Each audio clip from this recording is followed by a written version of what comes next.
Amen, amen. On peut prendre place dans la présence de Dieu. Amen. Gloire à Dieu. On peut prendre nos Bibles.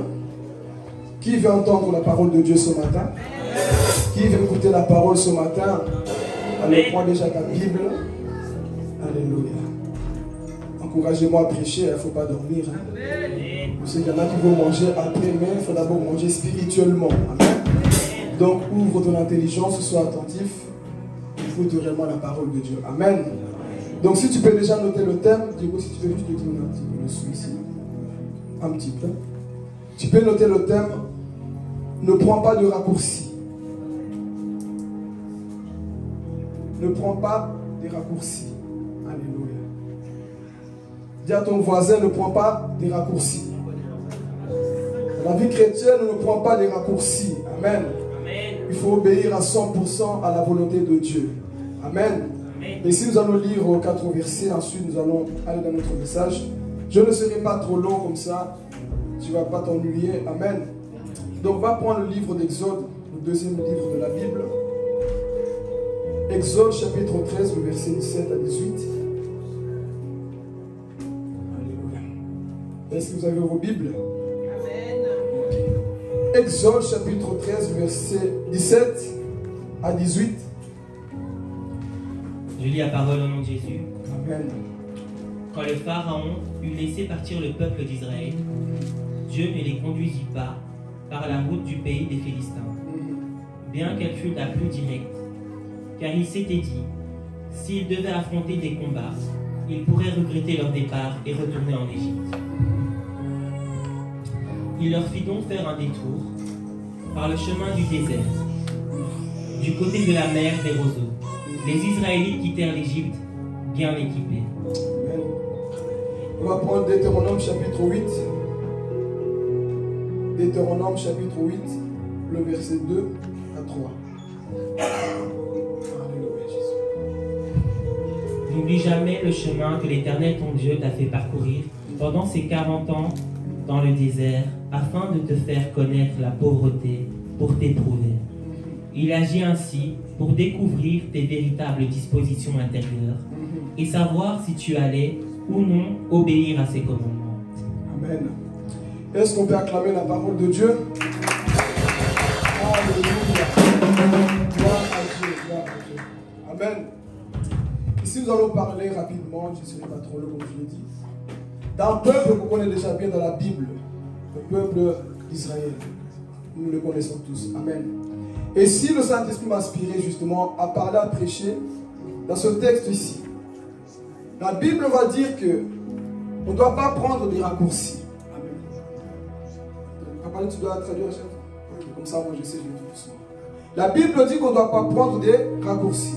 Et comme vous le savez, ce peuple a été esclave pendant 430 ans en Égypte. Mais l'histoire commence avec Abraham. Dans le livre de Genèse, chapitre 15, le verset 13, la Bible va dire à Abraham, oh Abraham, sache une chose, ta descendance ici sera esclave dans un pays étranger. Mais sache aussi que moi, je délivrerai quoi? Cette nation. Dieu avait déjà prophétisé la captivité des enfants d'Israël. Dieu savait déjà que ces personnes allaient être quoi? En Égypte. Mais Dieu savait aussi que ce peuple allait sortir. Amen. Donc les années vont passer. Moïse commence à grandir. Et les enfants d'Israël commencent à grandir aussi. Et ils sont dans l'esclavagisme, en train de s'ouvrir dans la main de Pharaon. Ces personnes étaient tellement habituées dans les coutumes de l'Égypte, ils ne connaissaient plus leur Dieu. Ils étaient habitués. Mais Dieu va susciter un libérateur qu'on appelle Moïse. Il y a eu la persécution parce que Pharaon s'est dit, ces Hébreux-là, ils deviennent trop nombreux. Ils sont trop nombreux. Si on les laisse, ils vont nous dominer. Qu'est-ce qu'il faut faire? Il faut commencer à les tuer. Il faut commencer à les tuer. Mais Dieu avait un projet. Il va prendre le plus grand législateur d'Israël, Moïse, et il va envoyer Moïse où? En Égypte. Moïse étudie tout en Égypte. Et Moïse grandit. Lorsque Moïse grandit, il voit son peuple en train de souffrir. Il dit non, je ne peux pas accepter de voir mon peuple souffrir comme ça. Moïse en grandissant, il voit la souffrance. il voit comment ces personnes étaient maltraitées. Et qu'est-ce qu'il va faire? Il va tuer un Égyptien. Il voulait défendre son peuple. Et ensuite, qu'est-ce qu'il fait? Il fuit dans le désert. Et c'est dans le désert qu'il va rencontrer Dieu. Dans Exode chapitre 3, le chapitre 4, Dieu va se révéler à Moïse. Alors écoutez attentivement. Dieu va se révéler à qui? À Moïse. Moïse, il monte à la montagne et il voit le buisson qui est en feu. Et ici, frères et sœurs, Moïse n'était pas attiré parce que le buisson est en feu. Non. Parce que c'était dans l'habitude. C'était normal de voir le buisson prendre feu. Mais ce qui a attiré l'attention de Moïse, c'est de voir le buisson parler. C'était de voir le buisson parler. Il y avait une voix qui sortait dans le buisson. C'est ça qui a attiré le regard de Moïse. Et si je donne une parenthèse pour dire, tu peux avoir le feu, mon frère, ma soeur, mais si tu n'as pas la voix de Dieu qui sort en toi, le monde ne viendra pas à Jésus. Avoir le feu, c'est une chose, mais la voix de Dieu en est une autre, frères et sœurs, parce que c'est la voix de Dieu qui sauve le monde. Beaucoup ont le feu, mais il n'y a pas la voix de Dieu qui sort en vous. Donc Moïse dit, quelle est cette vision? C'est quoi cette chose? J'entends la voix de Dieu. Et qu'est-ce qui va se passer? Moïse entend la voix de Dieu. Moïse, enlève tes sandales. Parce que le lieu là où tu te trouves, c'est un lieu très saint. Enlève tes sandales. Moïse enlève.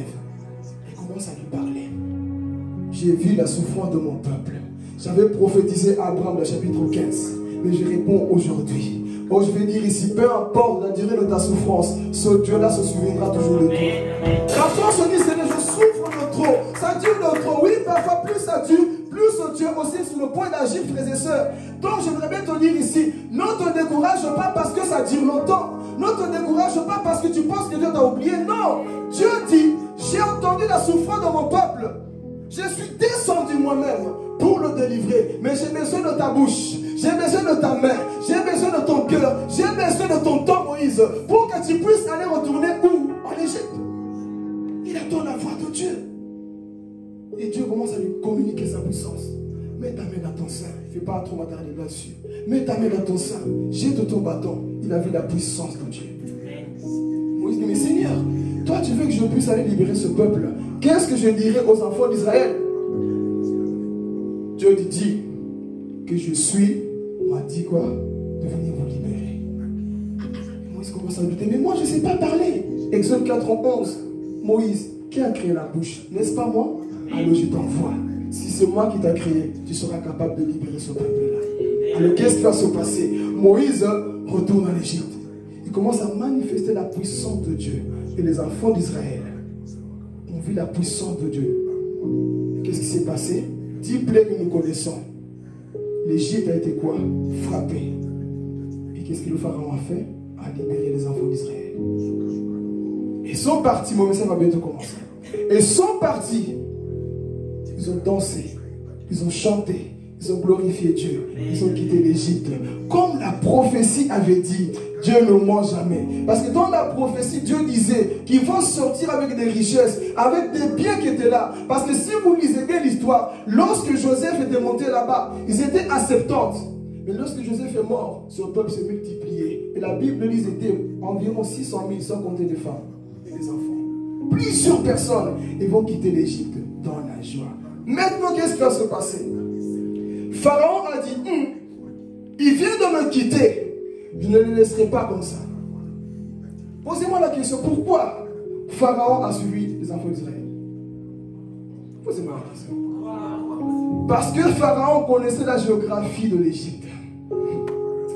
Pharaon s'est dit, ils ne sont pas partis vers le chemin des Philistins.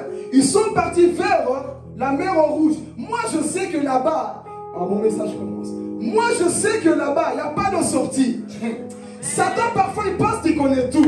Moi, je connais la géographie. Pourquoi ils ne sont pas partis à gauche, ils partent à droite? Alors que là-bas, il n'y a rien. Il y a des murs gauche à droite, il y a la mer en rouge. Il n'y a pas de sortie. Et Pharaon s'est dit, l'homme Dieu là ne connaît pas le chemin. Mais il ne savait pas que c'était le plan de Dieu. C'était le plan de Dieu. Parfois, Dieu va t'amener dans les chemins là où toi tu ne comprends pas. Pharaon connaissait les montagnes, mais Dieu connaissait le poids des montagnes. Pharaon connaissait les eaux, mais c'est Dieu qui a créé les eaux. Pharaon connaissait le chemin, mais c'est Jésus qui est le véritable chemin. Il m'a dit, moi je vais suivre, je vais persécuter les enfants d'Israël. Leur Dieu, leur leader est fou. Il amène ses enfants là où il n'y a pas de sortir. Je vais les amener. Dis-moi un petit peu. Qu'est-ce qui va se passer? Il les suit. Il leur Dieu là, il est fou. Ici, nous, on connaît la géographie. On connaît tout ici. Je suis sûr que là-bas, ils vont aller se noyer. Alors, Pharaon, qu'est-ce qu'il fait? Il va choisir les meilleurs chevaliers. Il va choisir les hommes costauds. Suivons ces enfants-là. Dis à ton voisin, sois calme. Quand Dieu contrôle, sois calme. Ces personnes en train de marcher, en train de chanter, ils ne savaient pas ce qu'ils nous attendaient. Ils arrivent devant la mer rouge. Il faut ranger ça. Ils voient, oh, ici tout est fermé. Il n'y a pas de bateau. Nous ne savons pas nager. Je regarde à gauche, c'est la montagne. À droite, c'est la montagne.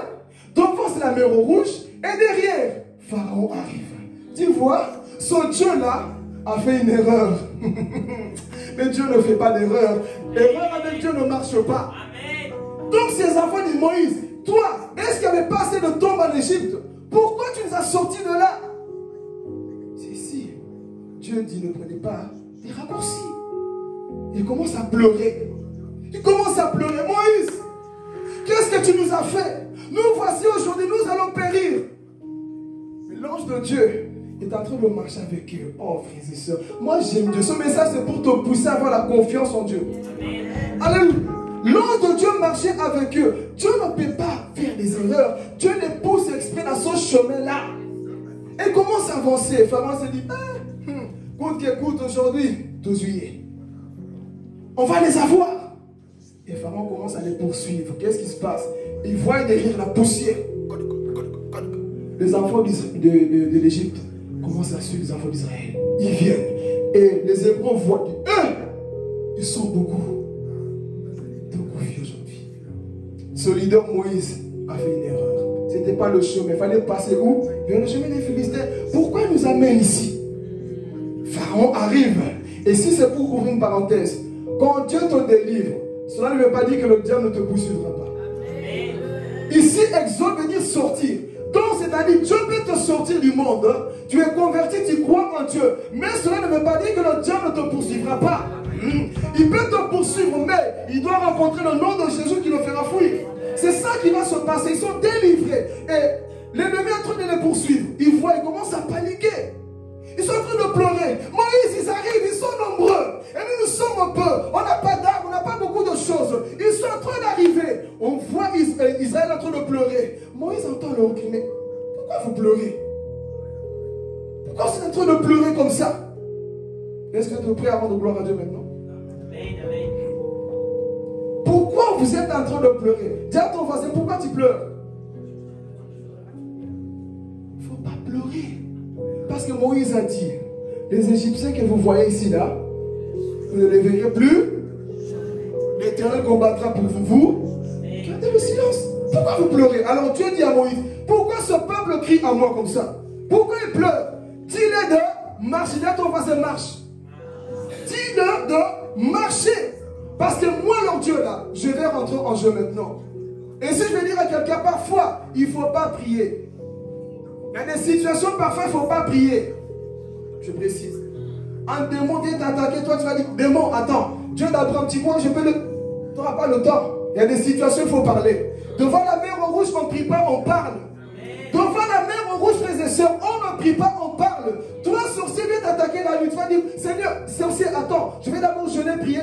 Tu dois me chasser sur le moment même. Donc, devant la mer rouge, il faut déclarer. Tu dois parler, tu dois annoncer, tu ne dois pas paniquer. Parce que si Dieu t'a sorti de là, il sait que tu arriveras à Canaan. Mais le problème ici, ils sont en train de pleurer. Alors Dieu dit, dis-les de marcher. Il faut marcher. Ils ont commencé à marcher. Ils sont en train d'avancer. Plus ils avançaient, plus aussi quoi? Pharaon s'approchait. Et la Bible dit, l'ange qui les conduisait était devant. Quand il a vu les enfants de l'Égypte, il a fait quoi? Il a quitté les enfants d'Israël. Il est parti derrière. Là, pourquoi tu ne dois pas paniquer? Ton Dieu peut te défendre. Quel que soit ce que tu vis, il peut te défendre. Qu'est-ce qu'il a fait? Il s'est retiré, il est parti derrière. Dieu a fait le mécanicien. Il a commencé à démonter les roues. chars. Il a commencé à enlever. Il rendait quoi? Leur marche difficile. Et les enfants de l'Égypte, c'est en train de paniquer. Mais c'est quoi cette puissance? Eux-mêmes, ils ont dit, leur Dieu est avec eux. Dieu a commencé à détruire. Il a envoyé le feu. L'ennemi a commencé à paniquer. Et qu'est-ce qui va se passer? L'ange, quand il a fini son travail, il a stoppé. Comme pour dire, vous avancez, moi je combats déjà pour vous. C'est en train d'avancer. Ils avançaient. Et Dieu dit maintenant à Moïse, Moïse, prends ton bâton, lève-le, fends la mer en deux. Moïse prend ce bâton et il fend la mer en deux. Imaginez-vous, la mer s'ouvre en deux. La Bible dit qu'il faisait des murs. Imagine-toi, un mur, tu es en train de traverser. Et la Bible dit de traverser à pied sec. Il n'y avait pas de boue, c'était comme du carrelage. Le chemin que Dieu ouvre, il n'y a pas d'obstacle, mon frère, ma soeur. Quand c'est lui qui sait où tu vas, il va te porter. Donc il ouvre, il n'y a pas de boue pour que tu glisses ou pour que tu traînes. Non, Dieu a ouvert son chemin pour son peuple. Et les voici en train de traverser. Mais qu'est-ce qui va se passer? Pharaon va dire, nous aussi, on peut aller. Ils vont essayer de les attraper. Ils vont essayer de suivre ces enfants d'Israël. Mais qu'est-ce que Dieu a fait?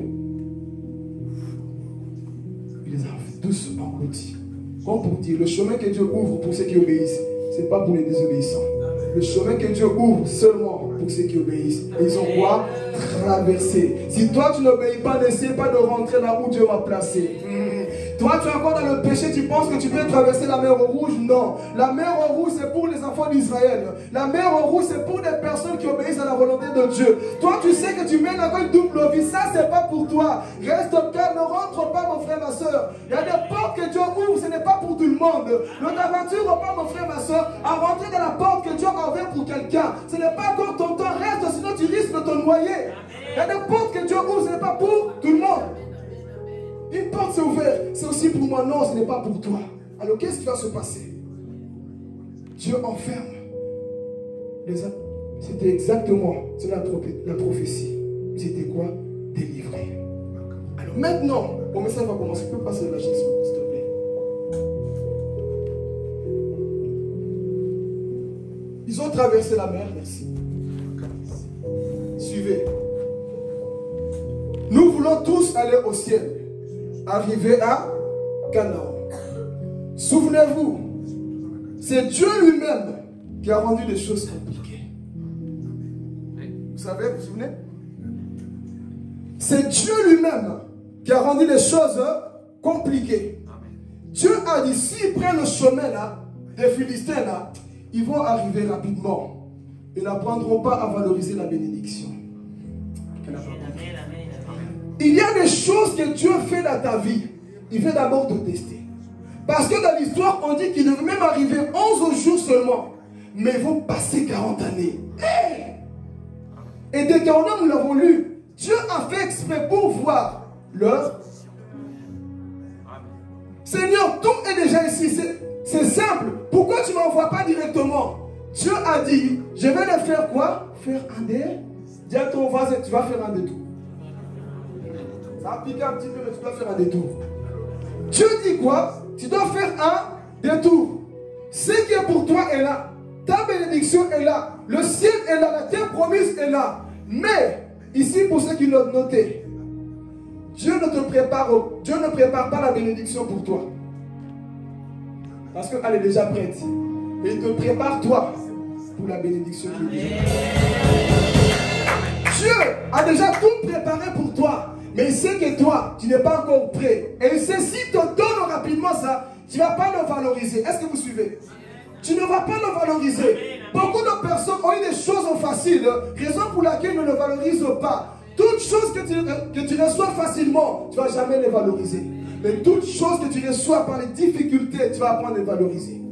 Tu vas les valoriser pourquoi? Parce que tu as ramé, tu as souffert pour l'avoir. Mais beaucoup de personnes ne valorisent plus les choses qu'ils ont. Pourquoi? Je l'ai eu par la facilité. Donc Dieu dit, pour qu'ils apprennent, pour que je voie leur cœur, je vais les faire quoi? Un détour. Tu peux parler? Amen. Toi, tu viens te marier, ma soeur, mon frère. Ton mari est déjà là. Mais c'est ton caractère que Dieu est en train de briser. Fais encore un. Ton ministère est déjà là. Mais Dieu te dit, je sais qu'en toi, là, comme il a dit dans Deutéronome, je vais voir s'ils vont garder mes commandements. Je vais voir s'ils vont m'obéir. Ah, je vais parler. Beaucoup veulent arriver dans le trône sans être brisés. Beaucoup veulent se marier sans être brisés. Beaucoup veulent le micro sans être brisé. Beaucoup veulent prêcher, danser, chanter sans être brisé. Je connais son Dieu. Avant qu'il te lève, il va d'abord te briser. Aujourd'hui, si nous avons beaucoup de scandales, nous avons placé des personnes qui ne sont pas fait de détour. Nous avons placé des personnes qui n'ont pas fait le détour. Mon frère, tu dois accepter de faire le détour. Beaucoup de personnes ont fui. Ils ont pris des raccourcis. J'ai une belle voix. Je chante bien, je suis intelligent. Ce n'est pas parce que tu es bel et intelligent qu'on va te placer. On va d'abord te briser dans le désert. Ce n'est pas parce que tu sais cuisiner, ma soeur, que tu peux te marier. Tu as encore un cœur mauvais. Savoir cuisiner ne veut pas dire que tu es prête. Fais d'abord le détour. Beaucoup se basent sur ça. J'ai le corps, j'ai la marchandise, je peux. Qui te dit ça? Avoir la marchandise ne veut pas dire que tu es prêt. Il faut avoir le caractère de Christ. Combien de personnes souffrent aujourd'hui parce qu'ils n'ont pas fait le détour? Mais la Bible dit quoi? Il a fait exprès qu'ils puissent passer où? Vers la mer Rouge.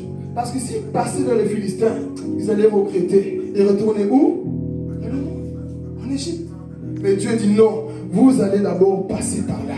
Et si j'aimerais bien aussi dire à mes sœurs, comme je viens de dire ici, Dieu parfois te donne des choses compliquées. Tu dois te battre pour les avoir. Alors je te pose la question, tu es quel genre de frère? Quel genre de sœur? Quand l'homme vient vers toi. Fille facile. Ah, vous n'allez pas m'aimer les sœurs. Fille facile. Un homme vient pour la première fois, tu donnes ton corps. Non. Cet homme qui te veut doit Kemba. Cet homme qui te veut doit prendre te valoriser. Comme ça, quand tu arrives à la maison, il va savoir que ça, là, tu ne l'as pas dans les Kinder Bueno. Oh. Ça, c'est pas dans les Kinder Bueno, dans les choses comme ça. Non. J'ai souffert, j'ai ramé pour avoir cette femme. Donc, je vais la valoriser. Je vais valoriser cet homme-là. Valorise la personne que tu as, mon frère, ma soeur. Mais il y a beaucoup de filles faciles, sœurs faciles. Hey, donc quand on dit tu es belle, ah bon, on se marie. Quand on te dit que tu es beau, ah bon, on se marie. Qui t'a dit ça? Je vais parler. Fais-le faire un détour. Fais-le passer d'abord par le désert. Qui voit ton père, qui voit ton oncle, qui voit ton pasteur, qui voit ta famille, qui paye la dot. Oh, qui puisse te payer le prix pour t'avoir. Mais vous, nous, les hommes, là, on ne les a jamais vus. Ton père ne connaît pas. Ta mère ne connaît pas. Ton église ne connaît pas. Fais-le faire à détour. Il y a des filles faciles aujourd'hui. Tout le monde rentre chez vous comme on veut. Non, il faut qu'ils apprennent à faire le détour. Ta bénédiction est là, mais c'est toi qui n'es pas encore prêt. Ta promesse est là, c'est toi qui n'es pas encore prêt. Arrête de blâmer Dieu. C'est toi qui n'es pas encore prêt. Tu dois apprendre à faire le détour. Tu es tellement facile à voir. Dès que tu regardes, on sait que toi, même par ton visage, on sait que toi, quelqu'un facile. J'ai connu une soeur, frère, c'est jusqu'aujourd'hui. Cette soeur, même les hommes tremblaient à côté d'elle. A dégagé la sainteté. Pour la parler, tu devais d'abord jeûner 2 jours. Une soeur ferme dans la foi. Ferme dans ses décisions. Tu parles, elle ne met même pas les blagues. Tu blagues à côté d'elle, tu remets en place. C'était trop spirituel, soeur. Il faut mieux être comme ça. Mais moi, on la respecte jusqu'aujourd'hui. C'est une soeur qui a du caractère.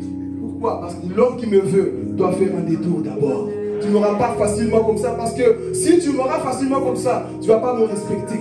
Beaucoup de femmes, on ne les respecte pas parce qu'on t'a eu facilement. Beaucoup d'hommes, on ne les respecte pas parce qu'on vous a eu facilement. Il faut que l'homme puisse pleurer, jeûner pour t'avoir. Il doit faire des tours, frères et sœurs. Il ne doit pas t'avoir comme ça. Donc ici, nous parlons de faire le détour. Fais le détour. Parce que moi, je ne vais pas te donner ça comme ça. Parfois, tu es près du but. Dieu voit en toi. Ton cœur n'est pas encore prêt à pardonner, Carla. Fais encore un détour. On peut parler?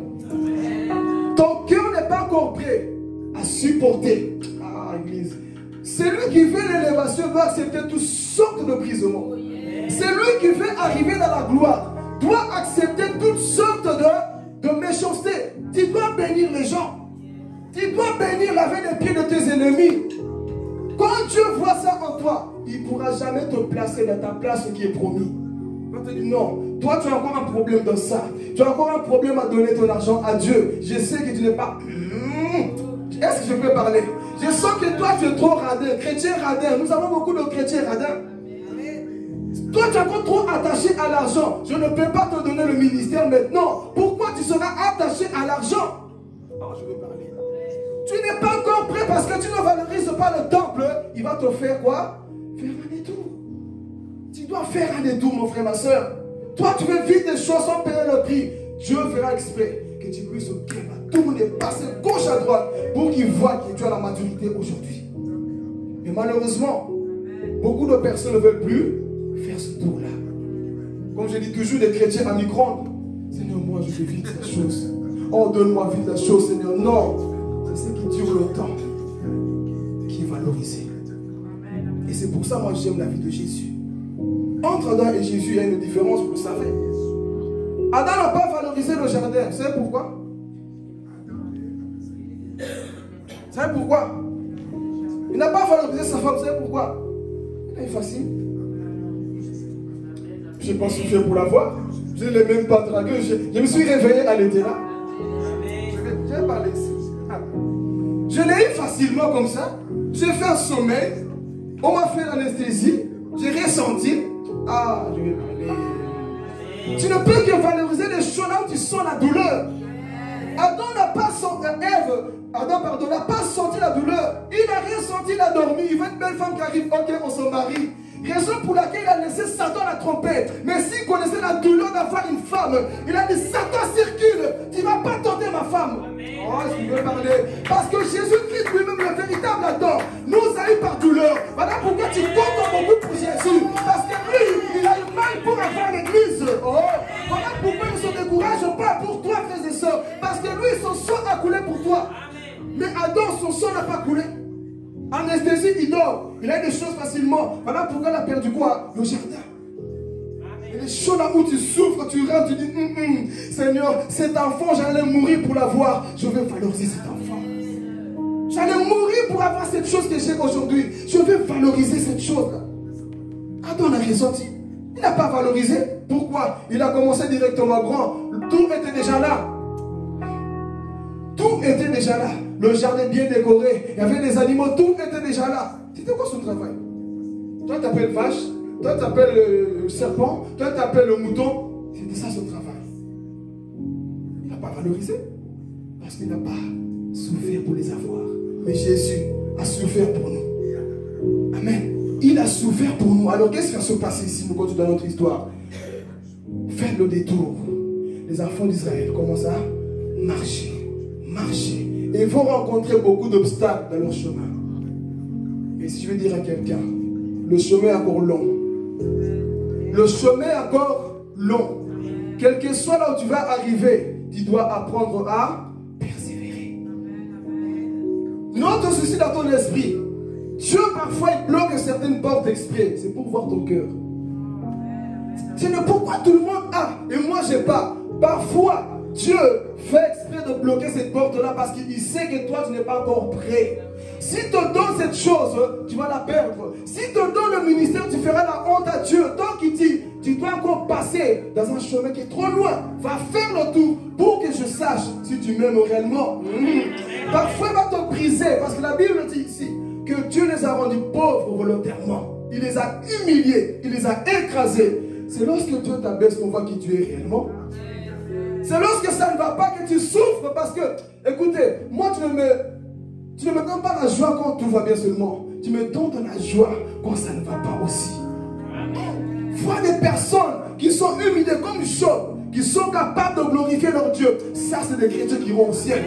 Des chrétiens qu'on a blessés, mais ils te regardent avec... Ah, Jésus, ils te regardent avec la joie. Des chrétiens que tu as mal parlé, il vient ici, il te dit bonjour, je te fais un câlin.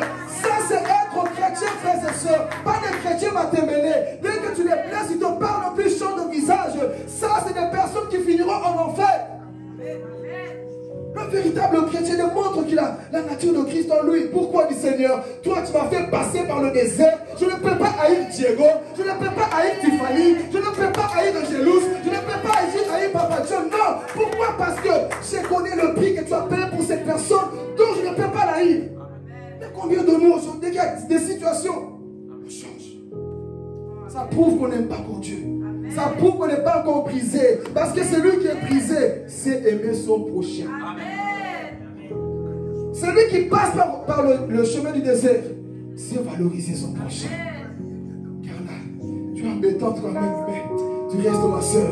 Pas parce que tu es belle, parce que le sang a coulé pour toi. Amen. Parce que le sang a coulé pour toi. Donc si lui te valorise, qui suis-je moi pour te haïr?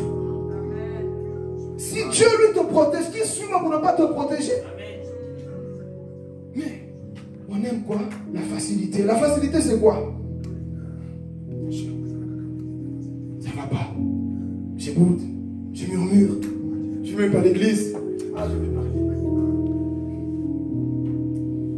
Je ne vais pas à l'église. C'est des raccourcis. Beaucoup de gens prennent des raccourcis pour l'église. On prend beaucoup de raccourcis.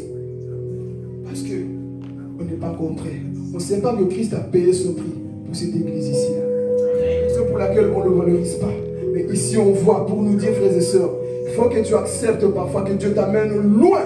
Là où parfois tu auras envie de dire Seigneur, je vais retourner. Je vais retourner dans mon ancien péché. Je vais retourner comme avant. Parfois tu vas arriver à ceci frères et sœurs. Mais rappelle-toi que Dieu t'a dit quoi? Suis mon chemin. Le chemin est compliqué, mais je vais le décompliquer par la suite. Oui, pour le moment, il est compliqué. Mais je suis celui qui complique et qui décomplique. Donc, on suit encore ce chemin-là. Tu ne comprends peut-être pas sur le moment même. Mais le Dieu qui t'appelait est fidèle. Le Dieu qui t'a choisi est fidèle. Suis son chemin, frères et sœurs. Suis son chemin. Même si toi, on te dit, oh, tu es perdu. Tu es dans un désert. Tu n'es pas dans un désert. Dans le désert, il est frais un chemin. Il y aura des jours, oh non, le monde me manque, ma vie d'avant me manque, mais continue de suivre le Seigneur. Ne te décourage pas. C'est compliqué. C'est lui-même qui a rendu les choses compliquées. Je vais parler. Ce n'est pas le diable qui a rendu les choses compliquées. Qui est le diable face à toi? Ce n'est pas les sorciers. C'est Dieu lui-même. Parce qu'il veut voir si tu as de... Il veut voir si tu as de la maturité. Il veut voir si tu es sage. Il veut voir si tu gardes ses commandements. Les commandements, on les démontre dans les situations qu'on vit. Amen. C'est dans les situations qu'on vit qu'on démontre que je garde encore tes commandements, Jésus. Amen, c'est la vérité. C'est pas qu'on vient chanter, sauter ici, non. C'est lorsque dans les épreuves, on dit Jésus, tu vas parler de ta parole. Et nous serons persécutés. On sera haïs à cause de toi. Il y aura des situations compliquées. Le monde va nous détester. Mais moi, je garde ta parole. Je sais, papa, que de plus en plus, ça va devenir compliqué. Les cœurs de hommes vont changer. Même dans l'église, on verra des chrétiens devenus des païens. Je ne dois pas m'étonner. Mais moi, je dois garder mon commandement. Je vais dire à quelqu'un que d'autres puissent se décourager. Mais toi, ne te décourage pas, Rick. Ne te décourage pas. Si toi, tu gardes encore les commandements, il faut les garder. Même si tu es faible, je garde ces commandements. Garde ces commandements. Seigneur, c'est trop compliqué, je vais retourner. Non, ne retourne pas. Dieu a fait exprès. Parfois, quand tu pries, quand tu marches dans la vie chrétienne, dis Seigneur, je ne comprends pas pourquoi les choses sont comme ça. Je ne comprends pas pourquoi les choses sont en train d'aller comme ça. Mais si toi, tu ne m'as rien dit, moi, je continue à te suivre. Je continuerai à te suivre. Et c'est ça que Dieu a fait. Il va te rendre ces choses compliquées. Amen. Ne pleure pas. Ne te décourage pas. C'est fait exprès. Parce qu'au ciel, entreront que ceux qui vont garder la parole de Dieu. Amen. Ce sont des costauds. Lève-toi du coup. Ce sont des costauds. C'est son jour. Ce frère que vous voyez ici, là, vous le voyez dans la modération. On l'a tous connu ici. Hein. Quand il faut frapper, on frappe. Vous me connaissez. Et quand il faut encourager, il faut encourager. Ce frère, pour manquer l'église, il faut aller. Il a une famille. Je ne dis pas ça pour abaisser les autres. Mais il faut aussi apprendre à reconnaître. Je donne des bases bibliques avant qu'on aille me critiquer après. Quand Jésus a vu le centurion, il a dit quoi devant ses disciples? En Israël, je n'ai jamais vu une foi comme cet homme devant ses disciples. Je peux dire aussi en Israël, j'ai jamais vu un homme comme Diego. Amen. Je connais ses combats. Mais malgré tout ça, malgré sa douleur, il vient ici. Rabacheke. Il ouvre. On fait des chants comme ça. On fait des chants comme ça. Quand les gens vont m'atteindre, oh Seigneur, mon père vient de crever, je ne viens pas de l'église. Père crever ou pas, il trouve toujours du temps pour être là. On fait des chants comme ça, église. Des personnes fait. Mais sa force m'encourage aussi. Sa force m'encourage. Est-ce que vous l'avez déjà vu tout le temps manquer? Il peut le faire. Sa femme vient d'avoir un enfant. Il dit, femme, avant que tu... Je vais parler. Femme, avant que toi tu viennes dans ma maison, il y avait déjà le service de Dieu. Donc, je ne peux pas monter le service parce que tu viens d'accoucher. Je ne peux pas. D'abord Dieu. Alléluia. D'abord Dieu. Il est tout le temps là. Et même vous le faites dans la modération. Toute l'année, les dimanches, il était là. L'année est en train de terminer, mais il a été là. Malgré des coups de couteau qui ramassent, mais le gars, tu le vois, il dit, mais hey, Seigneur, tout à l'heure j'étais là-bas, il faut que je l'encourage. Malgré les couteaux, je dis, non, ça c'est Dieu. Ça c'est Dieu. Ça ne peut qu'être Dieu. Tu vois comment la personne peut pleurer en privé, mais tu le vois ici. Reba, Chica, qui ne prie pas quand Dieu prie. Qui ne se lève pas. C'est ça que Dieu veut. L'option, c'est ça que je sois. Mais nous, aujourd'hui, pour un petit bobo, je prends le raccourci, je ne vais pas passer. Lui, il fait le détour. Il fait des choses qu'on ne dit pas ici, que lui-même il fait sans demander l'argent de personne. C'est ça qu'on veut, des personnes matures dans l'église, c'est ça. Et Dieu te bénisse. Nous voulons que la personne est comme ça. Et j'ai pris aussi, j'ai pris aussi que l'année qui vienne, que toi aussi tu te lèves. On ne dit pas ça pour te rabaisser. Normalement, quand tu entends des témoignages comme ça, dis Seigneur, gloire à toi. Moi aussi j'arriverai. Et ne commence pas à dire. Si tu fais ça, tu es jaloux. Il faut apprendre à l'encourager. Il se bat. Qu'est-ce qui manque? Qu'est-ce que je peux faire?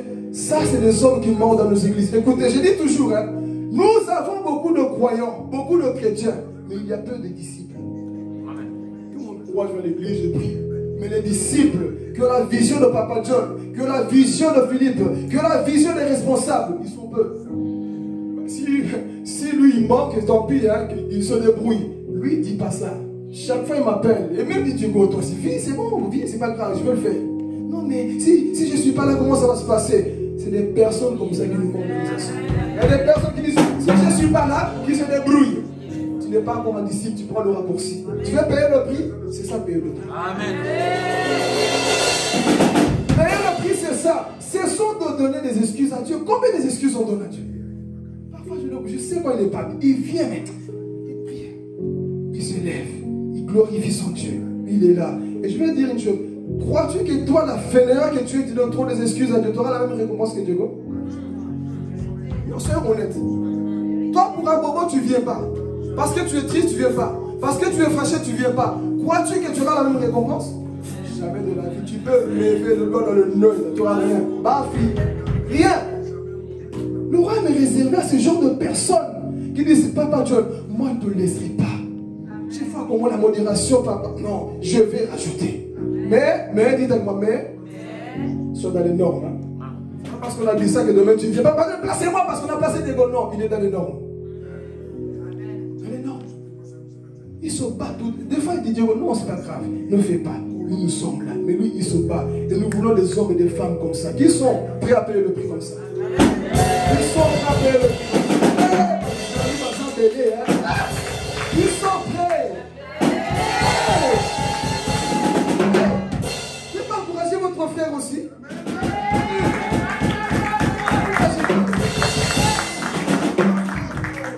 Ça, c'est pas par moto. Là, moi, je me dis, parfois, on nous dit, hein, on nous dit que les blancs n'aiment pas Dieu. On nous a menti, les blancs, c'est Dieu. Les blancs, ils aiment Dieu. Ils aiment leur Dieu. Parfois, quand je vois ces deux-là, je dis, mais c'est des noirs ou c'est comment? Ils aiment leur Dieu. Ils se battent dans la prière. Quand elle est là, vous savez qu'elle est là. Sa foi dépasse même les murs. Tu sais qu'elle est là. Il y a des personnes qui aiment Dieu. Amen. Comment des personnes comme ça, là, attendez, peuvent quitter près le bread, hein? C'est près le Soigny, voilà. Comment elles peuvent quitter Soigny pour être ici chaque dimanche et parfois même les semaines? Il y a des personnes qui sont à 1 heure, qui sont à 30 minutes, qui sont du mal à être là. Vous pouvez expliquer ça? Elle n'a jamais dit Papa John, Pasteur Philippe, donnez-moi l'argent pour l'essence. Moi-même, je paye mon essence, je viens ici.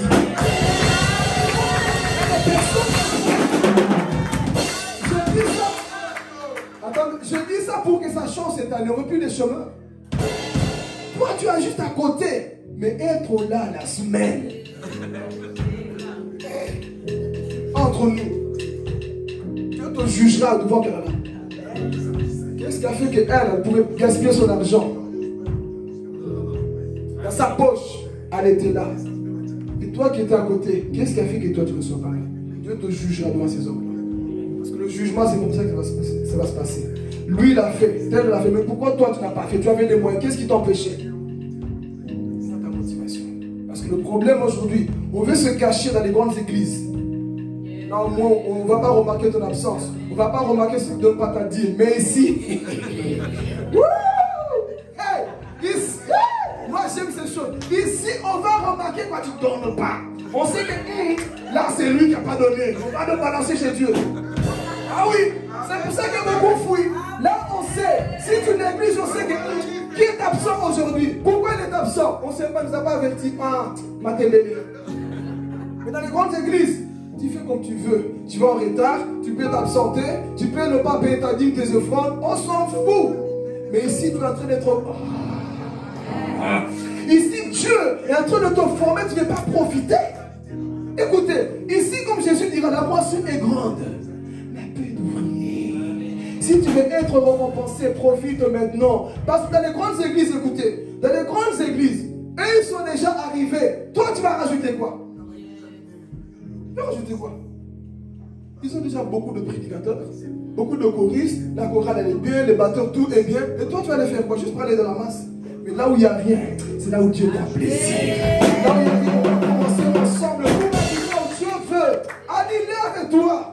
Lève-vous. On fait des personnes debout. Et je sais que tu as la capacité. Tu peux le faire, tu as la capacité. Donc si, franchement, dans cette église, les jeunes, vous avez tous des dons, des qualités, des capacités.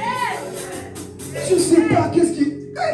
si les jeunes se mettent au service, cette église sera une église qui va faire trembler le monde de Dieu. Le problème, ici, on se haït, on se critique, on se bat, on se méfie, on se je ne sais pas quoi, fier ton.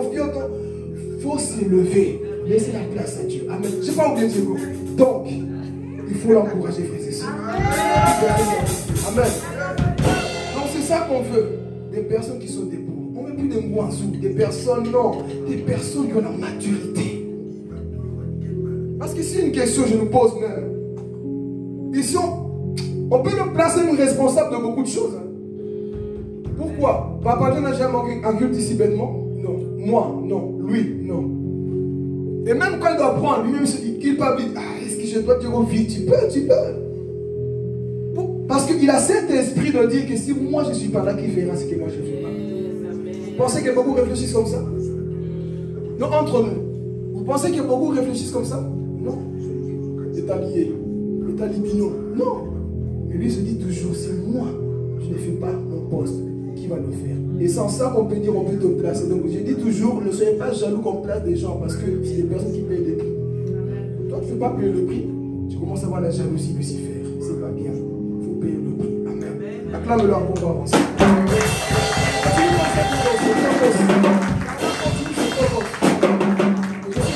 Je sais aussi que ton tour arrive. Je pensais que quelqu'un allait dire Amen. Ton tour arrive. Ok. On avance ici pour terminer rapidement. On voit, Dieu leur dit, faites tout. Mais c'est nouveau, pourquoi tu auras des choses comme ça? Canaan, c'est juste là. On croit en toi, c'est bon, on n'a qu'à aller au ciel. Pourquoi je me fais passer par le pardon, par aimer, payer le prix, payer la dîme, payer l'offrande, se déplacer? Je peux écouter sur internet, c'est bon. Payer le prix. Pourquoi je dois jeûner? Pourquoi je dois pardonner? Pourquoi je dois faire ça? Parce que c'est dans ces moments que Dieu veut voir le niveau de ton amour pour lui. Et voir ton cœur, ce qu'il y a dedans. Parce que Deutéronome chapitre 8, c'est ça qu'il nous a dit. C'est pour voir ce qu'il y a fait. Mais attention de ton cœur. Je voulais voir ça en toi. Et malheureusement, j'ai vu. Pas pour tous là. Il y avait que Jésus et Caleb. Eux au moins, ils avaient un cœur pour moi. Mais les autres là, tous morts dans le désert. Tous morts dans le désert. Pourquoi? Ils n'ont pas gardé les commandements de Dieu. Donc tu veux ici, tu veux ce que Dieu t'a donné, tu vas l'avoir. Mais il y a des conditions. On n'arrive pas au ciel sans conditions. On n'arrive pas à Canaan sans. Même Moïse, l'ami de Dieu, est-ce qu'il est rentré? Condition. Il arrive devant, il voit de loin. Beaucoup vont voir Ah, merci pour l'inspiration, Saint-Esprit. Beaucoup vont voir le paradis comme le Lazare en enfer, avec l'homme riche. Je vois qu'il y en a bien. Beaucoup vont penser là-bas, si je savais, j'avais l'opportunité d'aller au ciel, mais je n'ai pas pu. Tu vas voir de loin, comme cet homme-là. Mais si tu as la grâce, aux frères et sœurs, d'accéder, il faut mettre la parole de Dieu maintenant en pratique. Tout est pour toi. Dieu nous a tout donné. On aime ça. Nous avons tout donné. Dieu nous a tout donné. On aime Hébreux chapitre 8. Dieu nous a tout donné. Il a tout soumis à nos pieds. Oui, c'est vrai. Il a tout soumis à nos pieds. Mais à une condition, faites le tour. Faites le détour si vous voulez. C'est que Dieu a promis. Tout est là, frères et sœurs. La joie, la paix, tout est là. Tout. Mais Dieu veut que tu puisses faire ça. Mais malheureusement, frère, je pense que vous le savez, nous sommes dans une génération là où on n'aime plus faire des détours. On aime la vie facile. Même pour travailler, il y en a qui volent beaucoup pour avoir de l'argent. La vie, facile. L'homme, facile. Femme, facile. Tout facile aujourd'hui. Mais Dieu n'aime pas ces choses-là. Il veut d'abord te tester pour voir ton mental. Si tu es déterminé, si tu es persévérant, si tu es apte, si tu es prêt à arriver ici, là. Amen. Et si je termine mon message. Et si vous savez, comme j'aime toujours, le plus grand miracle dans l'Ancien Testament, c'était l'ouverture de la mer Rouge. C'est pas quand Jésus a reculé le soleil, quand Isaïe a reculé le soleil de 15 degrés, non. Le plus grand miracle de l'Ancien Testament, c'est l'ouverture de la mer Rouge. Imaginez-vous en Jérusalem. La mer fait des murs comme ça. Et 1 million, 3 millions de personnes vont passer. Digne de film, hein? Ils vont traverser. Imagine-toi s'il y avait Fabrice ce jour-là.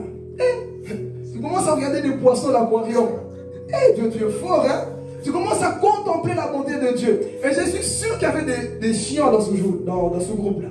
Dans chaque religion, dans chaque groupe, il y a tous les gens embêtants comme ça, qui embêtent tout le temps. Là. Il y avait 3 millions de personnes en train de marcher. Et ils voient comment Dieu a ouvert la mer Rouge. Dieu, tu es fort, hein? Comment tu as fait ça? Et ça, c'était le... si vous êtes prêts. Ça, c'était le plus grand miracle de l'Ancien Testament. Moi, je n'étais pas là. Mais le deuxième grand miracle dans le Nouveau Testament, vous savez c'est lequel? C'est lorsque la tombe, la pierre a été roulée. Lorsque l'ange est venu s'asseoir, il s'est assis sur la pierre et il a dit, il n'est plus ici. Il est ressuscité. Oh, l'église, il est ressuscité. Pourquoi? Parce que le plus grand miracle, c'est la résurrection des morts. Alléluia. Tu étais mort dans ton péché. Et la Bible dit que ce jour-là, lorsque Jésus est ressuscité, les morts qui étaient là dans les sépulcres, ils ont tremblé. Les montagnes sont tremblées, les fleurs, tout est tremblé. Et les morts ont quitté la tombe et ils marchaient à Jérusalem. Ils marchaient à Jérusalem. Eux aussi, ils ont traversé la mort, pas la mer Rouge. Mais la mort, frères et sœurs, ils ont traversé le séjour des morts avec Jésus. La Est-ce que je parle à quelqu'un? Nous avons quitté la mort. Tu étais dans la masturbation. Mais quand Jésus est venu à toi, traverse la mer Rouge. Tu étais dans l'enfant, dans la publicité, dans l'orgueil. Tu ne croyais en personne, tu critiquais tout le monde. Mais quand Jésus t'appelle, ressuscite, ressuscite. Appelez quelque part, voleur comme moi. Il m'a dit, Philippe, traverse. Nous avons aussi traversé, lui. Nous avons aussi traversé. Ça, c'est le grand miracle aussi. Dans le Nouveau Testament. Et les femmes sont parties chercher Jésus dans la tombe. Il est où? Il est où? Lisez bien. Jésus est bien éduqué. Hein? On dit bien qu'il avait plié les neiges. Il a fait son lit. Et là... On a fait enrouler. Les morceaux sont tombés. Mais il a pris ce qui était sur lui. Amen. Amen. Il n'a pas dit ah c'est bon. Non. Il a fait ça. J'ai fait mon lit. Pour montrer que moi je ne suis pas Dieu désordonné. Amen. Témoignage. Je ne suis plus dans la tombe. Amen. Et qu'est-ce qui s'est passé? Il a traversé le mur. Il est parti nous sauver. Et qu'est-ce qui s'est passé? L'ange est venu s'asseoir, comme pour dire, je domine encore ici. Et pendant qu'il cherchait Jésus dans le jardin, qui cherchez-vous ici, femme? Ils ont pris, oh, pourquoi cherchez-vous le vivant ici? Il n'est plus mort, il est ressuscité. Allez dire à mes frères qu'il n'est plus ici. Le véritable miracle, frères et sœurs, c'est lorsque Angélus qui buvait de l'alcool aujourd'hui boit de l'eau. Ça, c'est le véritable miracle. C'est lorsque tu étais dans le jouet cocaïne. Aujourd'hui, tu dis non, ça ne m'intéresse pas. C'est le paradis qui m'intéresse. Ça, c'est le vrai miracle, Église. Ça, c'est le vrai miracle. De voir des personnes qui s'habillent toujours bizarrement. Aujourd'hui, s'habillent comme moi, Zamalala.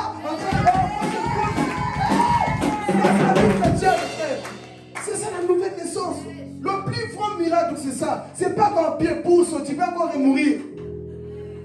Mais le véritable, c'est lorsque ton cœur est transformé. Amen. Tu es humble. Oh, oui, j'en ai parlé.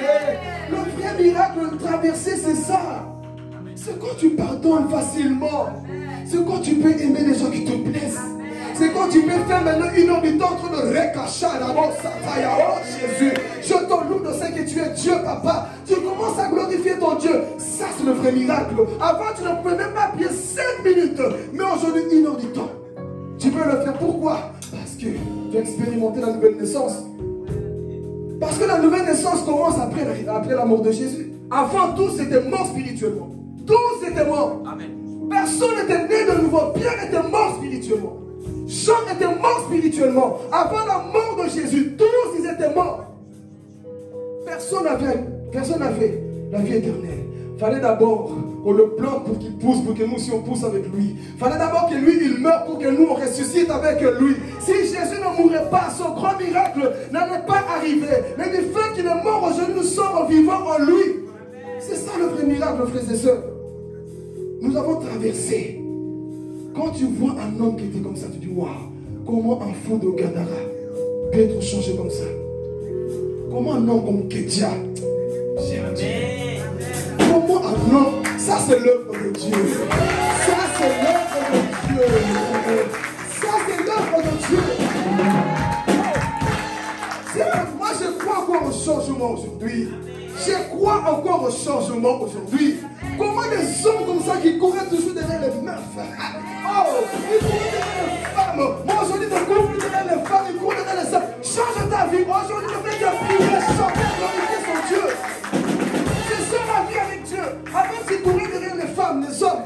Moi aujourd'hui tu es converti, tu dis je ne suis pas appelé à ça. Mon cœur bat d'abord pour les âmes. Mon cœur bat d'abord pour Jésus. Comment Dieu peut faire ça? Ça c'est le vrai miracle. Comment un homme peut changer de nature comme ça? Mon père pouvait me taper, m'envoyer chez les psys, me mettre tout ce qu'il voulait, m'enfermer, me piquer avec des aiguilles pour que j'arrête de voler, pour que je change. Je l'ai regardé. Papa, tu perds ton temps. Je n'ai pas changé. Mais quand Jésus est venu me nettoyer, me laver, c'était le plus grand miracle. C'était le plus grand miracle, frères et sœurs. Le vrai miracle, c'est ça. Et lorsque nous allons commencer à voir ça dans l'église, on dira que la vie éternelle est rentrée dans la vie de cet homme-là. La vie éternelle est rentrée dans la vie de cet homme. Voilà le véritable changement. Tu es humble, ta nature a changé. Tu n'es plus la même personne. Nous ne pouvons plus te reconnaître, frères et sœurs. Quand Jésus vient vraiment changer ton cœur, ça c'est le grand miracle. La résurrection, nous étions tous morts. Mais aujourd'hui, grâce à Jésus, nous sommes là. Amen. Il y a encore un troisième miracle. Jean chapitre 14, verset 2 jusqu'à 3. Jésus dira quoi? On va le lire ensemble, tu peux le prendre. Chapitre 1. Que votre cœur ne se trouble pas. Et verset 2, j'aime encore. Qu'est-ce qu'il nous dit? Aïe, aïe, aïe, aïe, aïe, aïe, aïe, aïe. Je m'en vais.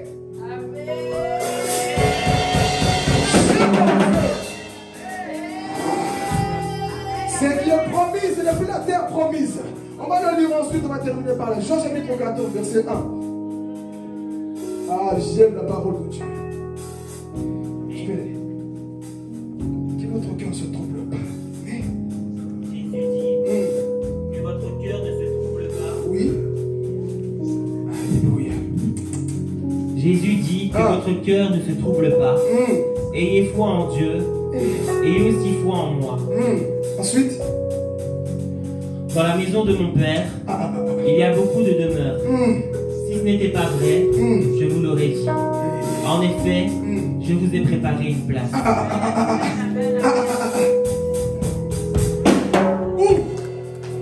Quelqu'un n'a pas compris. La place c'est déjà quoi? Mais pour ça tu dois payer le prix. Et Jésus te dit ici, dans la maison de mon Père, il y a plusieurs demeures. Et moi, votre Jésus, je suis parti vous préparer une place afin que Sylvie soit là où Jésus se trouve, afin que Thomas soit là où Jésus se trouve. Donc après, quand je vais finir, parce que moi, je suis un Dieu organisé, quand je vais finir de repasser ta récompense, le sang, ça c'est le grand miracle que l'Église attend. Au son de la dernière trompette, oh, le monde va savoir qu'il y avait mon fou qui aimait Jésus. Au son de la dernière trompette, un miracle va se produire. Dans le premier miracle, je n'étais pas là. Dans le deuxième, je n'étais pas là. Mais dans le troisième, Diego va participer. Maman Lisa va participer. Jean va participer. Et nous allons participer pour aller avec Jésus pour toujours. Alléluia. Ça, c'est le plus grand miracle que l'Église attend. Je n'étais pas là avec les autres. Mais ce qui nous attend, 1 Corinthiens chapitre 15, le verset 50, 51, au son de la dernière trompette, en un clin d'œil, ce corps va changer. Les morts en Christ vont ressusciter et nous partirons avec lui. Comme je l'ai toujours dit, ce jour-là, il y aura vraiment des retrouvailles, des personnes qu'on a perdues depuis des années. Je vais parler ici. Tu as peut-être perdu quelqu'un que tu n'as pas connu. Mais ce jour-là, je sens l'onction. Ce jour-là, toi tu n'as pas connu ta véritable famille. Tu n'as pas connu tous les gens de ta famille. Ce jour-là, Dieu te dira, si tu es converti aujourd'hui, ton grand-père avait prié pour toi d'enfant. Toi tu ne savais pas, mais avec ton arrière, grand-père c'était un pasteur. C'était un pasteur et il avait prié que ma famille, que quelqu'un connaisse le nom de Jésus. Et Dieu me fruit de sa prière. Et ce jour-là, si on avait tué, il a ressuscité. Et au ce jour-là, il y aura la connaissance. Parce que le monde spirituel, nous avons cette connaissance. On n'a pas besoin de dire que lui s'appelle Ali. Non, on saura qui est qui. Amen. Au jour de l'enlèvement, on saura qui est qui. Tu es enlevé. Et ça, que tu sois obèse, que tu sois mince, tu vas. Jésus, tu vas monter, maman Lisa. Comment pensez-vous qu'un sorcier prend un mouchoir, prend un pigeon, il le fait disparaître, et tu crois que Jésus ne fait pas? Que Jésus ne peut pas prendre l'église en un clin d'œil, que Jésus ne peut pas prendre, il peut le faire. Si les magiciens font disparaître des pigeons, des voitures, des hommes, Dieu aussi est capable de faire disparaître l'église de la terre. Et ça, c'est le véritable miracle que nous attendons. Le premier et le deuxième, nous n'étions pas là. Mais j'ose croire que nous sommes la génération de l'enlèvement. Je ne crois que nous sommes la génération de l'enlèvement. Église, moi dans ma foi, je crois que nous sommes la génération de l'enlèvement. Quand vous voyez le monde, pensez-vous encore qu'il y a encore du retour? Jamais. Jamais, frères et sœurs. Nous sommes la génération de l'enlèvement. Et le Musk, il est parti à Dubaï. Il a inauguré un temple là où toutes les religions peuvent commencer à prier ensemble. Ce n'est pas le troisième temple, mais un temple là où toutes les religions, le communisme, et les gens en place, tout le monde peut aller prier là-bas. Bouddhiste, catholique, protestant, hindouiste, tout ce qu'on veut. Spiritisme, tu peux aller prier dans ce temple-là. C'est déjà prêt. Et il a dit, je veux confronter leur Dieu. Pape François, la semaine dernière, qu'est-ce qu'il a dit? On peut se bénir maintenant quoi? Vous pensez que Jésus n'est pas loin? En train de dire, traversez mes enfants. Traversez. Passez parce que je vais engloutir ce monde-là. Je veux engloutir. Comme nous voyons l'intelligence artificielle, tout ce qui est en train de se passer, frère, je suis en train de dire, mes enfants, réveillez-vous. Parce que quelque chose va se passer. Et l'église va se préparer, en train de se préparer, elle est déjà prête pour vivre le troisième plus grand miracle. Oh, ce jour-là, frères et sœurs, je ne sais pas où tu seras. Au travail, à l'église, dans ta maison, je ne sais pas en train de te laver, mais ce jour-là, le son de la dernière trompette va sonner pour des personnes qui ont leur nom dans le livre de vie. Tu dois traverser, tu ne dois pas prendre de raccourcis, mais Jésus viendra bientôt prendre ses élus pour aller avec lui pour toujours. Et qu'est-ce qui va se passer? Nous, comme Paul dit, Jésus ne va pas descendre. Il sera où pour ceux qui connaissent le message? Il sera où? Qui a déjà vu Jésus ici? Personne. Qui a déjà vu Jésus? Personne. Mais ce jour-là, vous savez ce qu'il sera? Dans les airs, en train d'attendre. Comme ça s'est passé la traversée. Nous traversons la terre pour aller le rejoindre. Et tu sais qui va te faire monter? C'est lui qui habite en toi, le Saint-Esprit. Il va te faire monter. Ton corps va changer. Tout va changer à ce jour-là. Quelle délivrance! Quelle délivrance! Tout change. J'ai plus le même corps, plus les mêmes vêtements. Tout change. On a clin d'œil. Je suis quoi? Changé. Et je monte vers lui. Et ensuite, on arrive vers lui. Imagine-toi, le Dieu que tu pries tous les jours ici, tu pleures. Oh Jésus, ça c'est mon plus grand désir. Être à ses pieds, pleurer à ses pieds. Jésus, je t'aime. J'ai souffert pour toi. J'ai accepté tout pour toi. J'étais là au temple, Seigneur. J'ai abandonné mes occupations pour toi. Aujourd'hui, te voici. Pensez-vous que ce Dieu ne va pas se réjouir? Qui se réjouit déjà pour ça? Quand je vois vos visages, je dis, vous vous réjouissez pour le soir, pour aller souper. Vous réjouissez pourquoi? Réjouis-toi pour le véritable souper. Le véritable souper. Il a déjà préparé ça au ciel. Et c'est ça qui t'attend. Et il va dire, montez mon église. Tous les retrouvailles, tous les arrière-grands-pères, des personnes qui ont gardé la foi, ceux qui sont partis en enfer sont partis. Mais au moins, je ne sais pas, dans ta famille, il y a quand même des gens qui sont déjà morts en Christ, qui vont ce jour-là apparaître. Et te vois si tu traverses le ciel. Tu arrives dans le paradis. Et tu contemples quoi? Tes récompenses. Église, est-ce que nous sommes prêts réellement à donner nos cœurs à Jésus? À ne plus prendre des raccourcis. À ne plus prendre des raccourcis. Nous savons, Père, le chemin est compliqué. Parfois, tu le rends toi-même compliqué. Parfois, nous ne comprenons pas. Mais Seigneur, je veux payer le prix.